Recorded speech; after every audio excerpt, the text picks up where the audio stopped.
for Senator Runner. And now we will move back to your item number 7, SB 1177. Thank you, Mr. Chair and members. SB 1177 would create a physician health and wellness program to treat and rehabilitate those who suffer from substance abuse disorders. I want to begin by accepting the proposed amendments listed in the committee analysis and thank the chair and committee staff for their time and efforts on the language to ensure we create both sufficient consumer protections and an effective treatment program for physicians. Currently, California physicians and surgeons regulated by the medical board are the only licensed medical professionals without a wellness and treatment program. In fact, California is just one of a few states nationwide that does not provide such a program. Without a program in our state, physicians and surgeons who suffer from these conditions often do not know where to turn for help. From 1980 until 2007, the Medical Board of California operated a diversion program for physicians and surgeons. That program allowed for participation in the program in lieu of discipline. The program proposed under my bill, SB 1177, as amended, would not be a diversion program. Rather, participation would not preclude the board from taking disciplinary actions deemed necessary, thereby strengthening consumer protections. Instead of the board itself running the program, SB 1177 would allow the board to contract with a private third party to administer the health and wellness program. Additional protections have been built in to ensure informative and regular communication between the program and board, and that the board is notified if a participant withdraws or terminates from the program. This includes physicians and surgeons who voluntarily self-refer to the program, which provides much greater consumer protections. This bill would bring California back in line with the majority of other states and licensed professions who recognize that wellness and treatment programs serve to enhance public health as well as provide necessary resources for those in need of help. Again, amendments that enhance consumer protections have been taken, including complying with the uniform standards regarding substance abuse healing arts licensees that are found in other wellness programs currently operating in the state. I will now turn it over to the supporters of the bill. Thank you. Thank you, Senator Galgiani. Witnesses in support. Chair Hill and members of the committee, thank you for the opportunity to testify before you. My name is Dr. David Kahn, and I'm the president-elect of the California Society of Addiction Medicine. It's a physician organization of over 400 physicians dedicated to the practice of addiction medicine and the treatment of substance use disorders.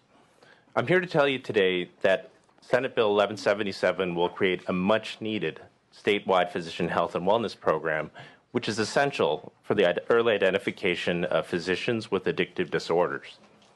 It will be a resource where physicians can be referred to for treatment referrals and will monitor those physicians to ensure public safety. Many other professions in the state have these programs in place.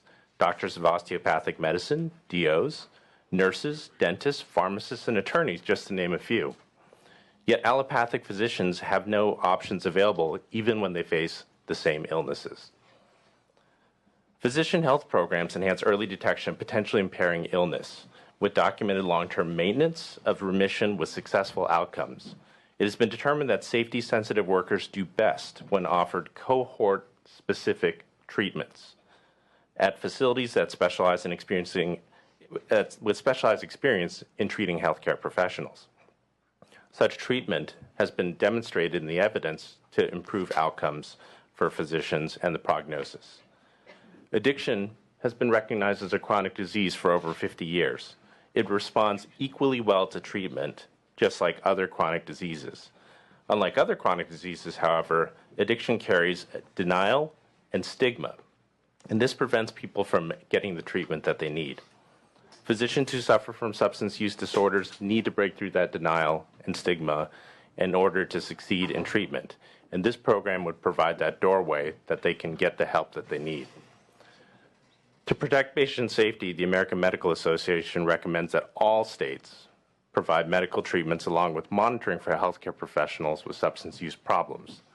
The AMA recommends programs such as the one proposed here that include assessment, screening, referral to treatment, case managing, monitoring, all delivered in a supportive environment, so healthcare providers will be encouraged to seek help at the earliest sign of need.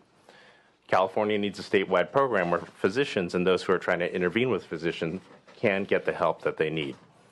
I want to share with you 4 facts about the program. Number 1, there will be no cost to state or to taxpayers. It is paid for by the participants themselves. Number 2, anyone can call the program and get help from the program in approaching and intervening with a physician where there's a matter of concern. Anyone.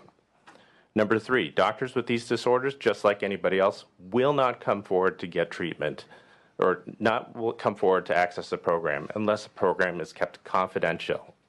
The names and identities of program participants shall remain confidential unless the participant is not meeting the requirements and conditions of their treatment agreement, or they enter the program as a condition of probation, board action, or are subject to current investigation.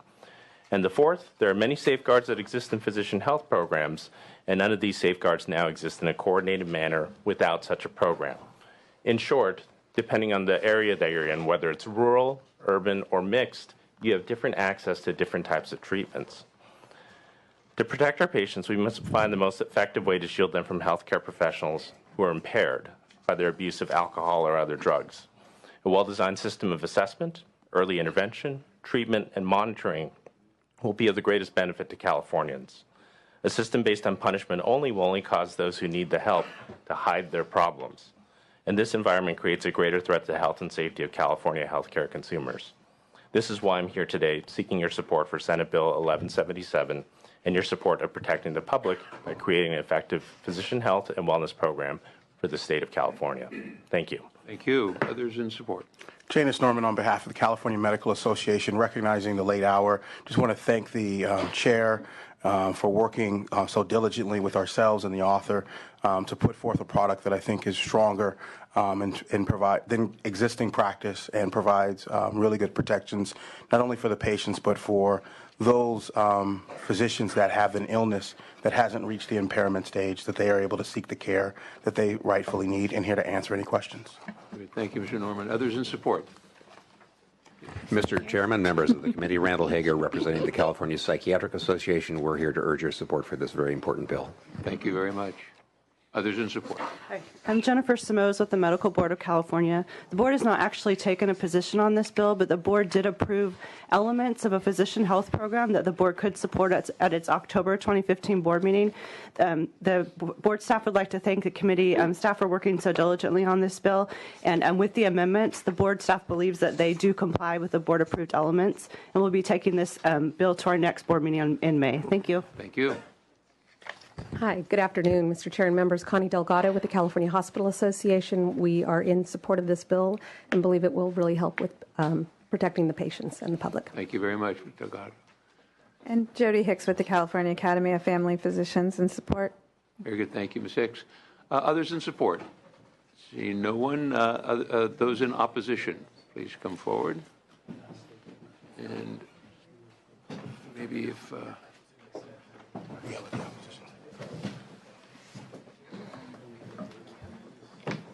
You know, you sit right there. Okay, Mr. Howard. Mr. Chair and members, good evening. Ed Howard with the Center for Public Interest Law, respectfully rising in opposition to the bill. There are a number of issues that we have with the drafting of the bill that I'll highlight, hopefully briefly, in just a moment. I did want to start off with a big picture reason why we're so adamant about making sure that the drafting of this bill is beyond question protective of patients. And that is that the reason why the medical board no longer has a diversion program is because it failed not one audit, not 2 audits, not 3 audits, not 4 audits, but 5. And the audits were so bad and so stubbornly bad that the medical board itself voted unanimously to end the last program, especially as, even at its height, it only saw about 300 or less physicians at any given time, a tiny fraction of the physicians estimated to be struggling with drug and alcohol addiction. The second is we do respectfully take issue with the question that there are no other options for drug and alcohol addicted physicians. That simply isn't correct. There are innumerable private options and clinics, as well as licensed professionals, who are ready, willing, and able, and fully competent to be able to treat all people who have drug and alcohol addiction, including doctors. And there has never been, whether it's with this program or any other, the case where there has been a needs assessment to make sure that the private market is not adequately already taking care of this problem. The third, and this is the biggest one, the third is that while there are many, many places where the interests of drug and alcohol addicted people should be paramount, i.e. in any therapist patient relationship, there is only one place, and there must be only one place, where the interests of patients are the only thing that are at stake. Only one place. We can't have a medical board that places the interests of patients first just sometimes. In every program that is under the aegis of the medical board, including this one, the interests of patients, if they might conflict, even with the sincere effort to try and provide a therapy for a drug and alcohol addicted doctor, must yield to the interest of patients. So with that in mind, we have in the past never opposed any kind of program that might actually help drug and alcohol addicted doctors. For example, maybe more rigorous scrutiny and licensing of those clinics out there that already provide it. But we have had 4 requirements over the last several iterations of this bill, which we think are the baseline ones for protecting patients. The first is that it not divert. And as the senator correctly mentioned, this bill does not. The second is that it adhere to the standards that this particular committee authored and has been really the guardian of since Senator Ridley Thomas held your chair, Mr. Chairman. And that is that the operations of the programs unambiguously, without question, comply with the uniform standards. And what those uniform standards do is they make sure that the mistakes of the past can't be repeated. They make sure that drug and alcohol addicted doctors, who not only have life and death over all of us, but who also have simultaneously access to among the most addictive narcotics known to man, they are treated in such a fashion so as to elevate the needs of patients first. And if there is any ambiguity, we would respectfully ask that that be clarified. The third is that there be immediate notification of any doctor who has a problem, because this is a program of the medical board. And then finally, that regardless of who may get the contract, that the individuals who oversaw the program during the 1, 2, 3, 4, 5 failed audits not be among the people who will ever be able to run this program again. So on those 4 lists, diversion, check. The 1441 standards, the bill respectfully is unclear when it comes to its drafting, and if it is the intent of the author and the chair in working on this, then if that's true, that the 1441 standards are supposed to apply no matter to which patient, we'll be offering please some clarifying amendments that I think that would make that abundantly clear, because right now, for the reasons we outline in our letter, and I will not outline for you right now, that is respectfully not clear. And it's not just our analysis of that, it's the analysis of the other consumer groups as well. That relates to the immediate notification, whether or not patients will be protected by the medical board being made aware of physicians who are treating them, who are currently failing drug tests or failing to show up for their group therapies or whatever, or whether or not the hospital who is working with this physician is notified of those things. That also is dealt with in the uniform standards. And if the uniform standards clearly apply, then our concern there will evaporate. And then finally, the last issue is that the same people not be able to run this program again. It is true that in prior iterations of this bill, there were more let us say, conditions on the awardee that don't exist in this bill, and for that we want to thank the senator. But it also must be the case that if we are going to prevent the mistakes of the past from existing again, and if this is really about patient protection, then there'll be specific language as a part of the RFP that prevents the same individuals from running this program who ran it into the ground before. With that, I'm pleased to take any questions you may have, Mr. Chairman or members, and thank you for your time. Thank you, Mr. Howard. Seeing no questions now. Yes, hi, Tina. Good afternoon, Senator Hill and members of the committee. My name is Tina Manassian. I'm a survivor and a victim of medical harm caused by a doctor whose substance abuse was kept hidden from me and countless others due to his participation in the medical board's now defunct confidential diversion program. In 2002, Dr. Brian West performed a surgery on me that I was not a candidate for. 4 months after my surgery, he closed his practice down and abandoned me. Nearly 14 years after my botched surgery, I still suffer with excruciating pain, spitting sutures, gaping holes, disfigurement, and a mutilated body. I will be forever reminded of the harm this doctor caused me and how the Medical Board of California didn't protect me. I am fortunate to be here today to tell my story.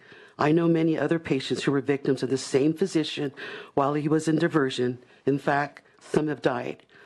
Our doctor has had multiple DUI, including one on his way to treat the late Becky Anderson, and was arrested on a DUI car accident.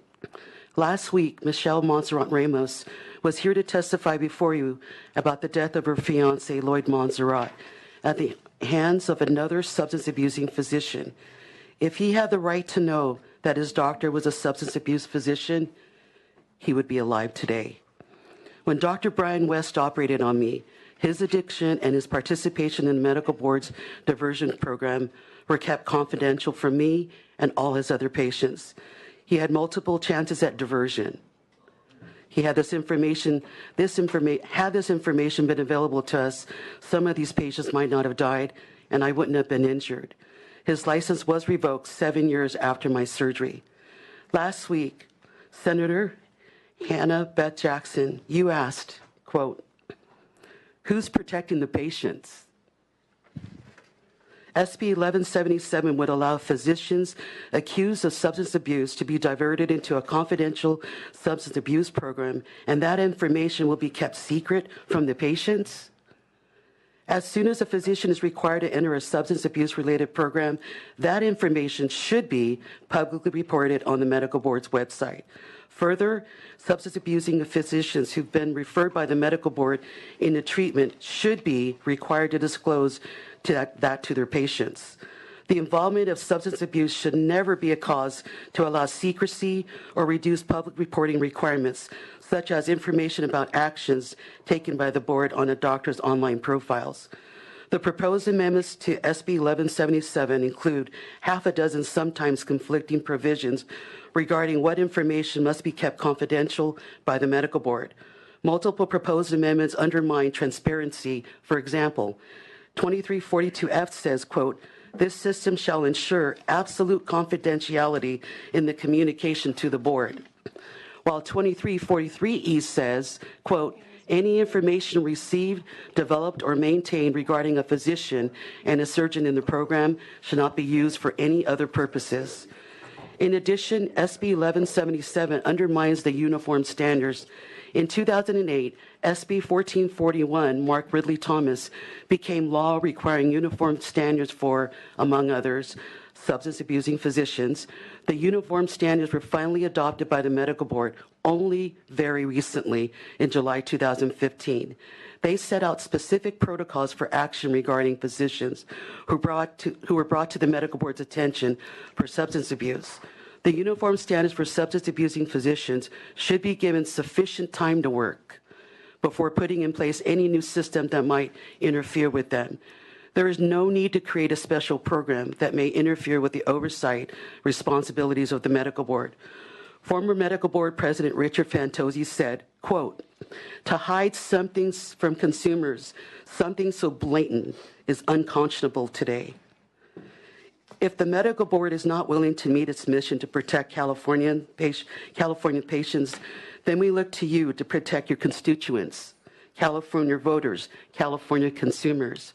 Additionally, the program included in this legislation for substance abusing physician should not be associated with the California Medical Association or with any nonprofit associated with the CMA or with any entity associated with past administrators. We vote for you. We're asking you, who's protecting the patients? Please vote no today on SB 1177. Thank you. Others in support? I'm sorry, in opposition. Thank you. Carmen Balber with the Consumer Watchdog. Last week, this panel voted to get rid of secrecy when it comes to physicians who are placing patients at risk because of their actions.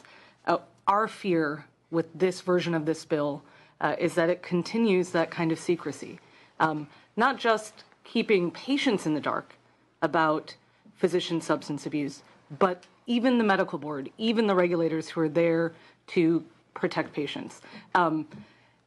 Ed mentioned some of the ambiguities here, and I have to echo that we see the same thing. The language of the bill says the administering entity shall have a system for immediately reporting a physician or surgeon who withdraws or is terminated from the program to the board. So someone who fails out completely or someone who decides to walk away will be reported to the board. What we're afraid is that someone who refuses to show up for a drug test, someone who fails a drug test, someone who doesn't comply with other provisions of their agreement in the treatment program will also not get reported to the board. So if that's not the intent of either the committee or the author with the amendments, we would like some real clarity on that point. I can certainly say that simply identifying termination or withdrawal does not, in a plain reading of the bill, make it clear that any failure to comply with the terms of an agreement would result in reporting to the board. There are other things in the bill that we think are inconsistent with both what the medical board has said they want and also with the broader idea of disclosure, both to patients and to the public. But I will just take one final example of why this disclosure is so important. Tina mentioned the doctor, Brian West, and it was exactly that type of circumstance that we're concerned that someone who does not meet the terms of a program, but continues to practice because they've self-referred themselves into a program and the medical board had nothing to do with it to begin with, continues practicing. And when we have a situation when drunk or high doctors are able to continue practicing, that's a public safety risk. So I agree. Why we must. Thank you. Others in opposition? Hi, good evening. My name is Renee Nielsen, and thank you to Senator Hill and the rest of the committee for allowing me to speak. I'm actually one of your constituents. I am a single mom with 2 high school girls, and I am in opposition to 1177 because of the language that's currently in the bill. And I can't imagine bringing my kids to a physician thinking that things are okay. I work full time and I have plenty on my plate, and it would be, I guess what I'm trying to say is there's too many things going on to have to also worry about going to somebody that you expect to trust. Last week, everybody was in agreement here with the consumer attorneys of California. They voted for common sense consumer protection measures, helping consumers make informed medical decisions. Consumer Watchdog stated every patient deserves to know about their doctor before they receive medical care and notified proactively. Everyone agreed to that. The CFC stated that consumers deserve to feel safe and confident in their medical care, and everyone agreed to that. And the Center for Public Interest Law stated that patients deserve to know critical information. So My feeling is that we just want to be informed consumers and know that we can go to people that we respect and trust. And we know that most doctors are amazing, but it's the ones that aren't that are hiding it. So we really want full transparency. I will tell you that I'm a full-time realtor, and in a real estate transaction, if you're the seller, you're required to disclose every single thing about a property. And then the buyer comes in, and they look at all the disclosures, and they decide if that's okay for them. And then once both parties agree and everyone's happy, then they move forward. It's no different here, except for we're not talking about a house. We're actually talking about our health and our family's safety. And so we really want to know, we really rely on all of you to help look out for our families. I know that there are some actions in place right now that they're considering, and we'd hope that the language is either changed so that there is full transparency and we know that we can rely and trust on the doctors that we go to see. So thank you. Thank you very much for coming this evening. Appreciate it. Anyone else in opposition? Seeing no one, bring it back to the committee. And Senator Jackson, did you have a... So here's a dilemma. I don't think any of us can find much fault in the testimony of the witnesses who are subjected to bad treatment from doctors who shouldn't have been practicing and who were guilty of committing malpractice, mostly while substance abusers, and there's just no excuse for that. On the other hand, the goal, I think, is to try to get those substance abusers into treatment. Yes. Those that we don't know about, those who are not under investigation and who are not before the board for any fault while under practice, those who are already in secret that we do not know about, nobody knows about. This is about self-referral. So, and I think that, and I get that, and I support that notion. I guess my concern is that the level of confidentiality, which you need, I think, is critically important, is also, it's a sword and a shield. And so I'm just wondering how we can get those doctors who need the care, in the care, and protect those patients who might be the victims of their, poor medical performance because of that addiction. If you have a thought, I'm very interested in that. So there is no diversion at all in this bill. There's no diversion as from diversion is disciplinary defined, action from the board. And also we have language that makes clear that whoever's in the program must comply with the tenets of the program. And we included the Uniform Standards Act. So the opposition raised concern about that, and we did include that specifically. But if someone fails a urine test or they don't show up for a urine test, the goal would be that under the language that we took, where it's required that the physician and surgeon is in compliance with the conditions and procedures in the agreement, that requirement for compliance, it is our intention, would require that they actually show up for the tests and that they do them. And if I may ask the Medical Association, how do you envision this plan working, and how do you envision it improving upon the past track record? Yeah, thank you for the question. Sort of two things. One, I think everyone from the Medical Association and the Medical Board has really looked at sort of the past program and thought thoughtfully about the audits and the questions that were raised by the audits. I think that work was partially completed, and I'll tell you why I think partially completed when the Medical Board adopted its principles. And they were really thoughtfully looking at what they had done wrong in the past and how do they put the systems in place to ensure that the errors that occurred in the past don't reoccur.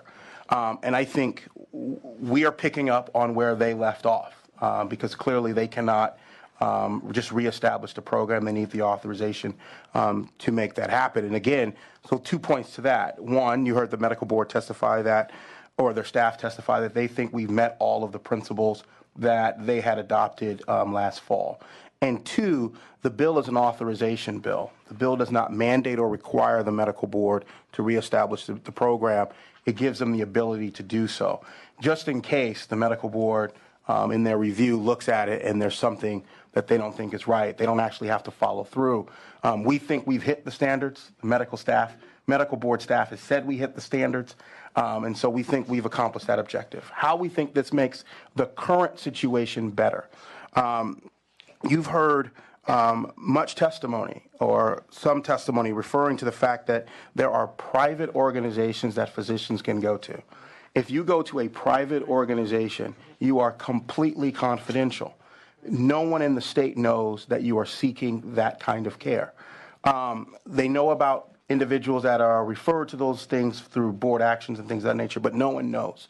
So therefore, as the physician community is looking at levels of addiction within the general public and trying to have some comparison to whether or not we have identified and are treating the number of physicians dealing with this illness within the profession, because it should be somewhat consistent with the general public. There's no way to evaluate that because all those individuals are in, as the senator said, in hiding in the shadows. So what this bill does is it really smartly looks at how do we bring those individuals out so that the medical community, and more importantly the medical board, can look and see, are we close to individuals that from a statistical perspective should be dealing with this illness, this disorder? What do we need to do to increase awareness? What other steps do we need to take? And so there's that aspect of dealing with it. And so from your sword and to go to your other point of your sword and your shield analogy, there's really a spectrum when you're talking about substance abuse disorders, which has been recognized as a chronic illness for a while now. And that spectrum goes from illness to impairment. What we try to make certain of, and absolutely certain of, is if a physician is impaired or even has the hint of impairment, that physician is immediately known to the board, and they do not have that level of confidentiality as someone who is purely dealing with an illness. Because an individual that's purely dealing with an illness, I think everyone would agree, should not be subject to discipline simply for the fact that they're seeking treatment for an illness. What we're trying to capture are the individuals and the physicians that are impaired or have the hint of impairment, which is why the confidentiality in the bill only surrounds a physician that self-refers and is not under a current investigation. Again, a current investigation doesn't mean that the issue is concluded. It simply means that the medical board suspects that there could be something wrong. And we think that once the medical board suspects that there could be something wrong, the confidentiality of the physician participating in that program should be pierced. Because, again, in that scenario, there is the hint of impairment, and therefore the necessity of patient safety takes precedent over the confidentiality. So, again, based on the testimony that I've heard here today, I think we have met people's standards. I think we've met people's requirements. We can't do anything against individuals having a philosophical disagreement on whether the program should be reestablished or not. All we can do is look at what the audits told us, what the medical boards have told us, and again, working with this wonderful staff and developing something that meets all of that. Senator Block. Thank you, Mr. Chair. So if you can just clarify for me then, under this program, a physician is referred to the program, enters the program by self-referral, and is clearly impaired, and at some point the physician of his or her own accord stops attending, drops out of the program. So at that point, is this impaired physician, are patients of this physician then given notice of the physician's impairment? That information, the way the bill is drafted. I mean, that's an easy yes or no. Sorry. Are patients of the impaired physician given notice that the physician is impaired? That's under Senator Hill's bill. This makes sure that the board is notified. When a patient drops out, there's new information you have here. I think the medical board would be advised. Correct. And then the medical board gives the information to the patient? I just want to make sure that I'm being very clear and precise in answering your question. So the question was, if an individual drops out, does that trigger a patient notification? Correct. The answer to that question is no. And the reason the answer to that question is no is because it triggers a medical board notification. The medical board then has the authority to take whatever the appropriate action is to protect patients safely. Therefore, if the medical board issued an allegation, that information would then be posted on the website under existing law. If the individual received probation, again, that information is disclosed on the website under existing law. Under existing law, there isn't a patient notification factors. But, as I think someone hinted to earlier, if that law changes, then the actions of the medical board would change consistent with the law. Well, I think that a complaint has to be registered for your bill to take effect, doesn't it? It has to be Or actually an someone going on investigation. probation. Right. Now, I'm not sure that's the same as a patient just dropping out who is impaired. Good. Through the chair, Mr. Howard. There's a space here between, I think, what Mr. Norm is saying and between the text of the bill and your question, Senator. The straight answer, as representative from CMA said, is there is no requirement that if someone withdraws or is kicked out of the program, that the patient be notified. That is not a requirement anywhere in this bill. It is also potentially the intent of the bill when someone who is in the program fails the requirements of the program to be notified, that the board be notified of that so that the board can take action potentially that might end up being disclosed. The problem that we have, and I hesitate to do this given the lateness of the hour, but given the importance of the bill, I can show you in the mock-up where the drafting problem is when it comes to the notification, because one provision, for example, of the bill unambiguously says that the uniform standards apply. That's great, because the uniform standards have in them different kinds of referrals to the board based on how the participant might fail. So, for example, the uniform standards say that the board must be notified when there are all violations of the program, not just treating a patient while you're drunk, or not just having a dirty test, but when you fail to show up for group, or when you fail to submit sufficient paperwork. All violations under the uniform standards have to be reported. But if you look at one of the provisions of the mock-up, it says the administering entity shall have a system for immediately reporting a physician or surgeon, that's good, who withdraws or is terminated from the program. Stop. That's just withdrawal and termination. Now, the uniform standards that are mentioned earlier would take care of that, but here in this section later on in the bill, it only says withdraws or terminated.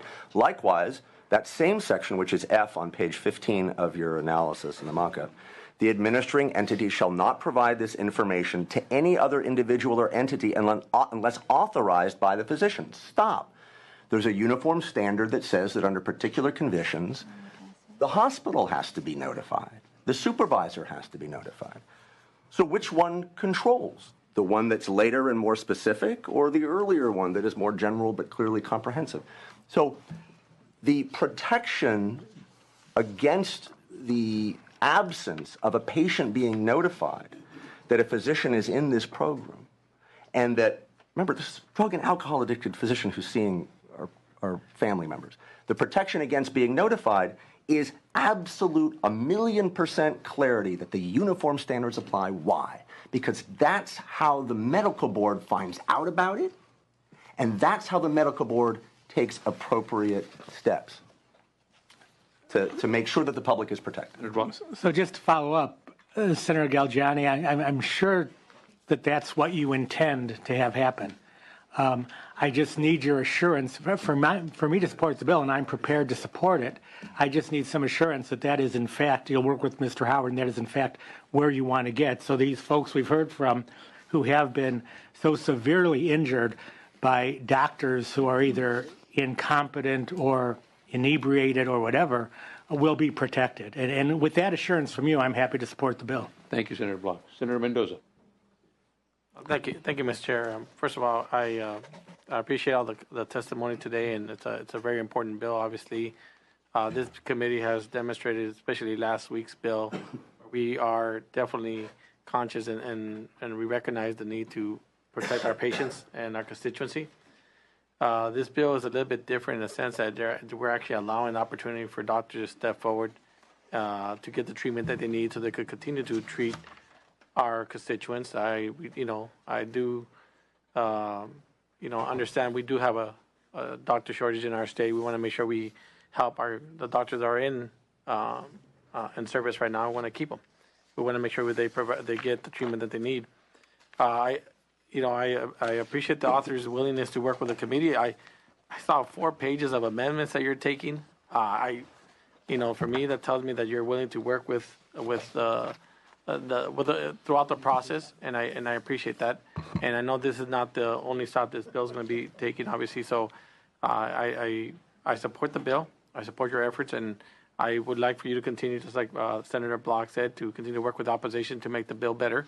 And we will be there every step of the way. And Mr. Chair, I would love to move the bill. Very good. Thank you, Senator Mendoza. I appreciate that. And I just wanted to say that over the last couple of weeks, we've worked very hard and with the CMA, with the author, to really look at, because it really is my intention as it relates to supporting a bill for physician, a wellness program that, especially with any confidentiality provisions, especially in light of my bill last week, that, I truly believe that if a person is not run afoul, has self-reported, and it's not, there has not been a problem with their employer, has not been a problem or a notification that their hospital, the medical board, or the law, that they should be able to seek help and support into this bill and a program like this bill proposes.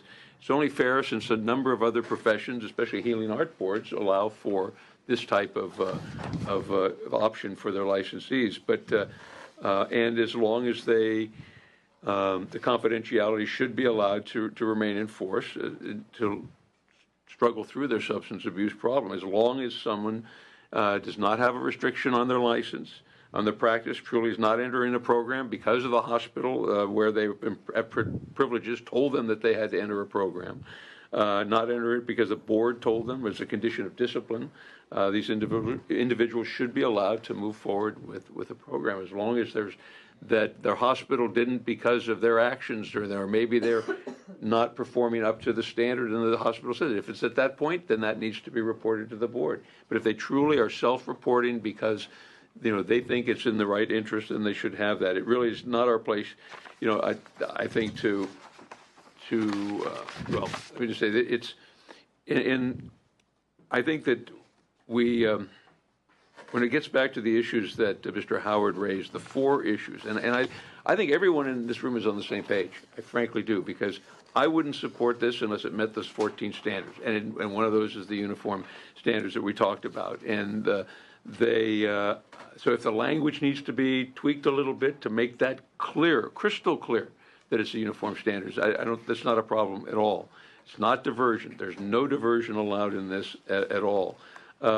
If someone poses a risk to patients at a hospital, and they cannot be an excuse to avoid the board, and they're going to have to go through it. It's also key that it ensures that the board will be made aware when a participant withdraws or has a problem of any nature. If they miss a test, because that's within the uniform standards. If they don't test, if they don't show up at the right time, if they don't do something, then they should go directly to the medical board and do not. Senator Wachowski, did you? They should not be allowed to continue. I think it's a starting point in the bill. I think there's some tweaks that need to be made. But when you look at your concerns, Mr. Howard, I know you have the uniform standards, the 4 issues, the program operator. Let me just talk about that for a second. I think it's difficult, and I would agree. I would hope and expect that the medical board and the general services, when they let the contract and do the bidding, that they would look at past performance as criteria when they do it, and they're not going to go in that direction. But I don't think it's the boards that we should be directing the medical board and DGS to tell them how to do this. I mean, that's their job, and at some point, if there's a problem, we will certainly be made aware of it, and and we'll be right there because this is such a difficult thing. So I think, here again, the concerns that you've raised, I think are being addressed and will be in this, because I think that's our goal, and is to have something that will work. And I did want to say that there were the language that's proposed in the analysis, I think should be changed to further ensure that those uniform standards are correct. And I think that will be, and I think you're agreeable to do that we can make sure. And also that a physician surgeon with substance abuse issues can confidentially participate in the program only if they do not have a restriction against their practice. And I think that's another amendment that I want to make sure that you'll accept, and that's in the analysis today as well. So I think you'll be fine with that. So I think that we can move forward with this. I mean, I'm certainly comfortable with it because of the work, because of the commitment that we have, and I believe that certainly patient safety is the key, and I don't think that's a question. And with the amendments and the work that we've done, I'm certainly happy to vote for it. So yes, Senator Wojtkowski. I don't want to douse any enthusiasm that people have. I just want to raise a cautionary concern, because I know from the diversion programs, not the diversion, the Prop 36 programs we had in court, I know one of the things that the judges would do when they were determining whether they were going to kick people out was that, did you take your... So some guy would show up at the meeting, he'd complete the meeting, so he'd have confirmation of that. He'd have confirmation that he took the drug test and he passed it, but he didn't check in.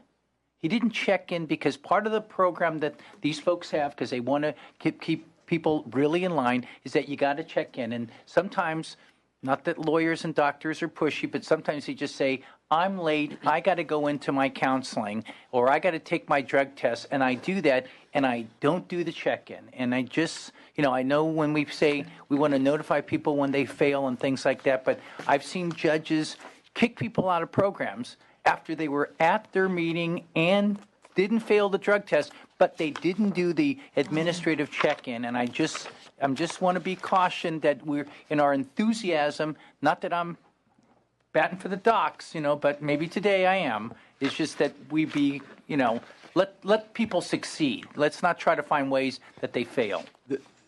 Through the chair, Senator, again, the uniform standards address precisely those kinds of issues. They identify major violations and minor ones, and they calibrate the menu of possible actions for the board to take or for the program to take based on whether they are minor or they are major. It's part of the reason why we're so adamant that the uniform standards apply, because they've been so scrubbed and thoughtful over the years that they address exactly contingencies like that. And I have to say, and Senator Jackson, I have to say that in looking at the medical board, I thought they acted very responsibly in October when they drafted those 14 points. I mean, it really looked, I think they saw the problems of the past. They don't want to repeat them, and this was an example of that, Senator Jackson. And I did want to just say, with respect to the medical board, I think they have to do their job. I think part of the problem is that there's some real question. They have to be a lot more. We're putting a lot of trust and confidence in the medical board to do its job, and I hope that they will do so. I've so far not been overwhelmed, especially listening to the testimony of these people today. The board has to be much more aggressive and work with the medical association, and certainly everyone's entitled to their due process. But remember, the goal is to do no harm. And with that, I will move the bill. Very good. Thank you, Senator Jackson. We do have a motion, and on the bill, would you like to close, Senator Galgiani? Briefly, maybe. I would like to thank the chair and the committee staff for working with us to come up with amendments that address the concerns, and you have my commitment that we will continue to work with you and the opposition to change and tweak the bill to some of the needs that were requested. Very good. Thank you, Senator Galgiani. We do have a motion for Senator Jackson. Please call the roll. Motion is due pass to Senate Judiciary Committee. Hill. Aye. Hill, aye. Bates. Aye. Bates, aye. Berryhill. Block. Aye. Block, aye. Galgiani. Aye. Galgiani, aye. Hernandez. Aye. Hernandez, aye. Jackson. Aye. Jackson, aye. Mendoza. Wojtkowski. Aye. Wojtkowski, aye. 7-0.